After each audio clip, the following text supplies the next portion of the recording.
雨上がりの湿った匂いが車のエアコンの風に混ざってきます。ワイパーがフロントガラスの規則的な水滴を払い、タイヤが濡れたアスファルトを引く音だけが響く山道です。霧が小草木のカーブがぼんやりとしか見えない中を、慎重にハンドルを握りながら進んでいきます。すると深い緑の木々の切れ間に、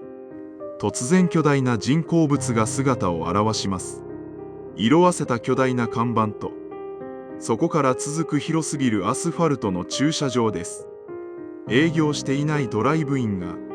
霧の中に静かに横たわっています。かつては多くの車や人でにぎわっていたはずのその場所は、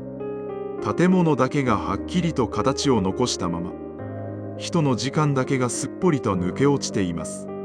その風景に直面したとき、私たちはなぜか、本当は見過ごしたかったものを見てしまったような、静かで説明のつかない落ち着かなさを感じます。岩観光察ラジオへようこそ。今回は霧の山道に突然現れる、営業していない巨大なドライブインで感じる、あの特有の心細さと現実感の薄さについて考えていきます。なぜ私たちはこのような風景に遭遇したとき、急に不安を覚えるのでしょうか。ただの古い建物と広い駐車場があるだけです。それなのに、なぜ早くアクセルを踏んで、この場所から離れたくなるのでしょうか。それはただ単に寂れているからという理由だけではありません。もっと根本的な、私たちの空間に対する認識のズレと、人間の領域が自然に押し戻されているという、静かな事実を突きつけられるからなのです。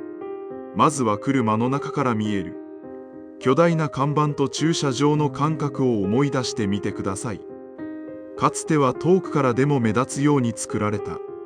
鮮やかな赤や黄色の巨大な文字です。うどんや定食や名物のお土産を示す文字が、色あせながらもまだはっきりと読むことができます。しかしその足元に広がる巨大な駐車場には、車が一台も止まっていません。観光バスや長距離トラックが何十台も止まれるように、広大に敷き詰められたアスファルトです。そこには律儀に白い駐車線だけが引かれています。この広すぎる駐車場に車を止めようとは思わないはずです。本線から少し外れたその空間には、遠くの大型車のアイドリング音も、ドアを開け閉めする音もありません。人の気配がないまま、ただ広大な面積だけがそこに存在しています。多くの人を迎え入れるために作られたはずの広さが、誰もいないことで、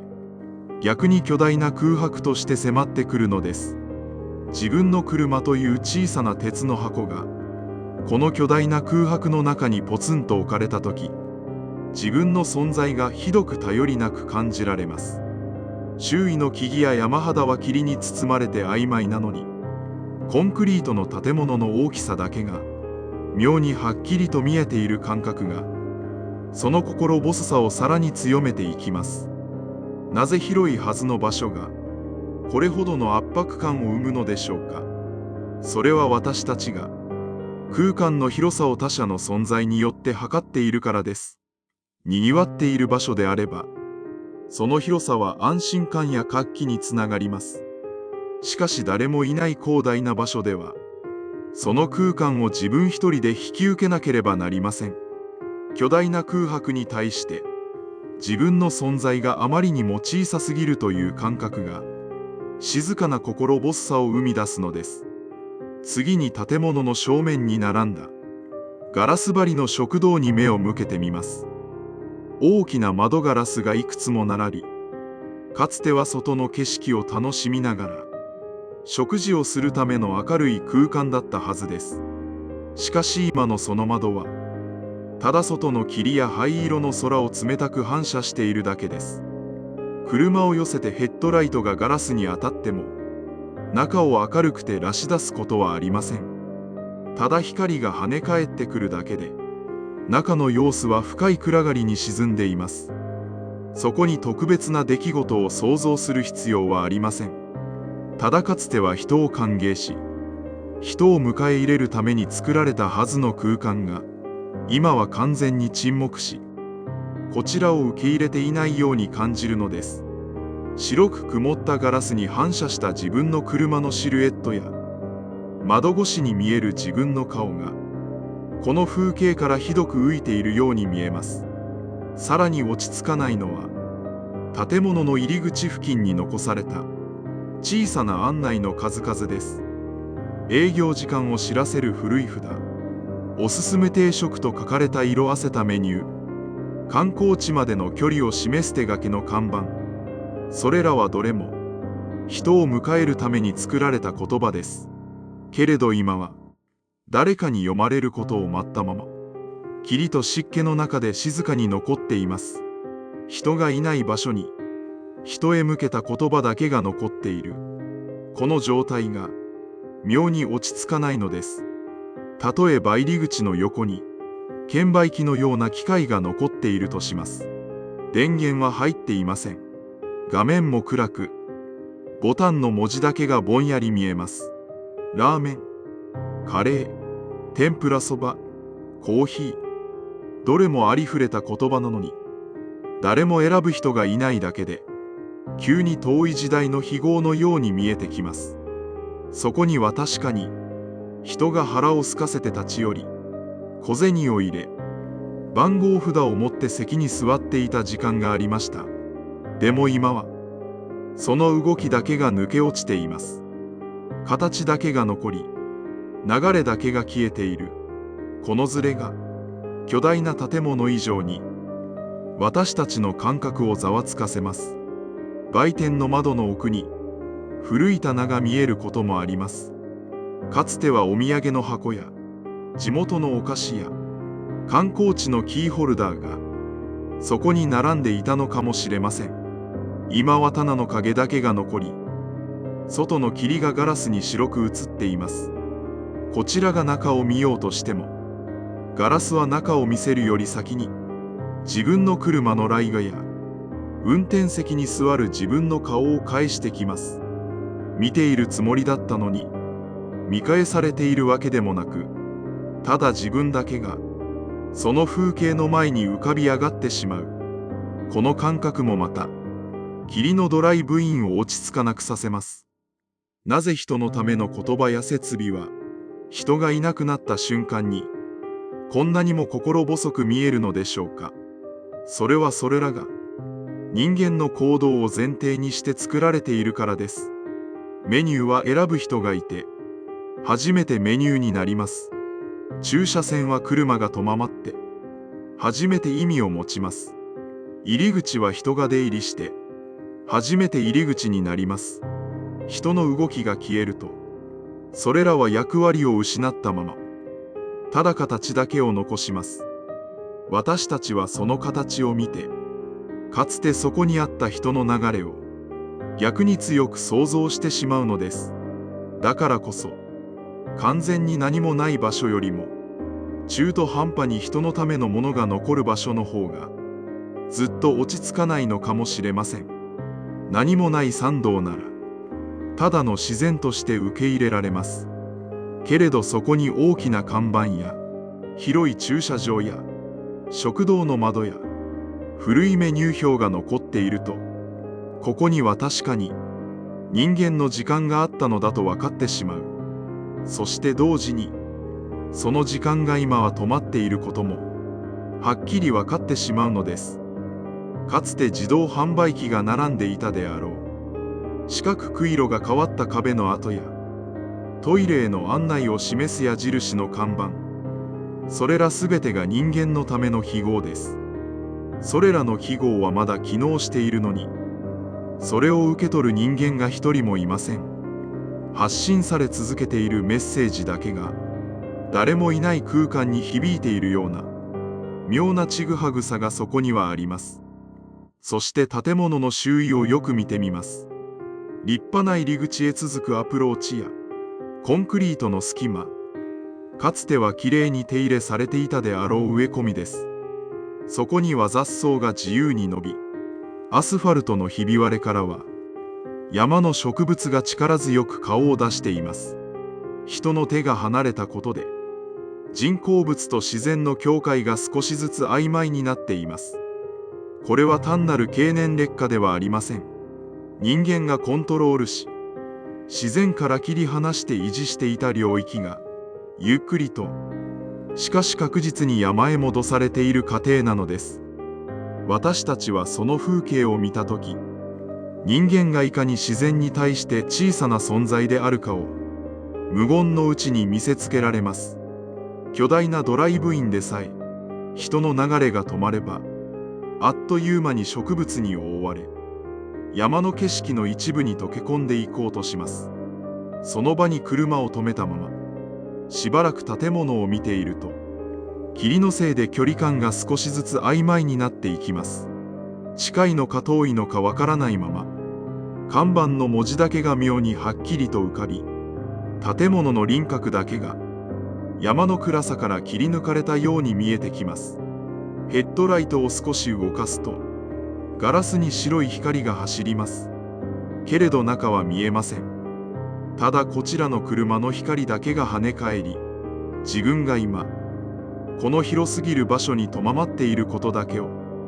何度も確認させられるように感じます。何かが起きるわけではありません。それでも、この場所に長くとどまりたくないような、理由のない落ち着かなさが、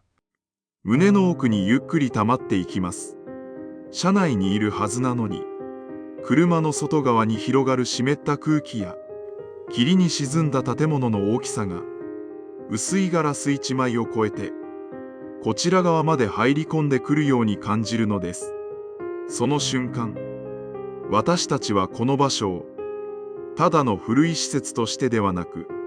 人の時間が抜けた巨大な空白として、見てしまっているのかもしれません。不思議なのは、この場所だけが止まっているのではなく、こちらの時間まで少し遅くなるように感じることです。ワイパーは動いている。ナビの時刻も進んでいる。エンジンの音も続いている。それなのに、目の前の建物だけを見ていると、自分までその止まった時間に少し引き寄せられていくように感じます。だから私たちは早く普通の道へ戻りたくなるのです。この自然の大きすぎる静けさと人間の営みの儚さが交差する境界線に立つとき、足早に車内へ戻り、ドアを閉めた瞬間に少しだけ安心します。外の湿った空気から遮断され、車内の暖房の音やオーディオから流れる音楽の音が日常の感覚を引き戻してくれます。シートベルトを締めながら窓の外を見ると、自分という存在がどれほどこの風景の中で浮いているかを痛感します。ふとスマートフォンのナビが面に目を脅し、到着予定時刻や本線の合流車線までの距離を確認してしまいます。自分がまだ日常の時間の中にいることを青く光る画面で確かめようとするのです。なぜ私たちはこれほどまでに日常の速度やいつもの風景に戻りたくなるのでしょうか。ここで少し考えてみたいのは、私たちが普段建物や看板をどのように見ているかということです。私たちはそれらを人間の生活の確かな証拠として無意識に認識しています。建物があるから人がいる。看板があるからそこには目的がある。そう信じて日常の空間を移動しています。しかし霧の参道にあるドライブインは、その前提を静かに崩してきます。人の流れが消えた瞬間、建物は人間の生活の証拠ではなくなります。それは自然の中にポツンと置かれた巨大な抜け殻のようなものへと変わるのです。人間の時間はとっくに止まっているのに、建物の形だけが固く何そこに残っている。その現実感の薄さが私たちに底知れない落ち着かなさを与えます。私たちはその巨大な抜け殻の前に立った時、自分たちが普段どれほど他者の気配や絶え間ない人の流れに依存して世界を確かなものだと感じていたかに気づきます。常に人が動き、物が消費され、目的が更新され続けること、その連続性の中でしか私たちは安心感を得られないのかもしれません。ドライブインという場所は本来目的地ではありません。旅の途中で立ち寄り、またすぐに出発していく通過点です。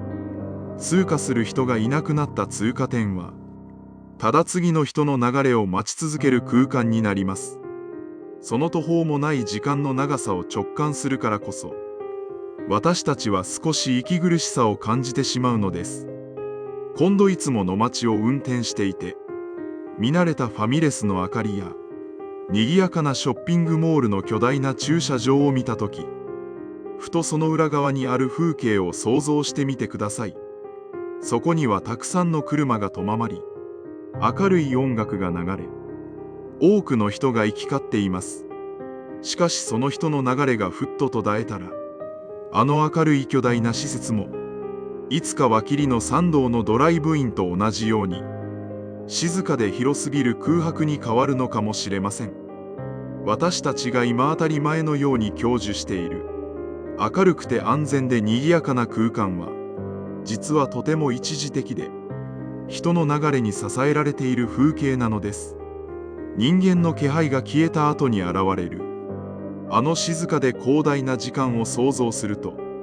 いつもの街の景色が、また少し違った手触りを持って見えてくるかもしれません。それではまた、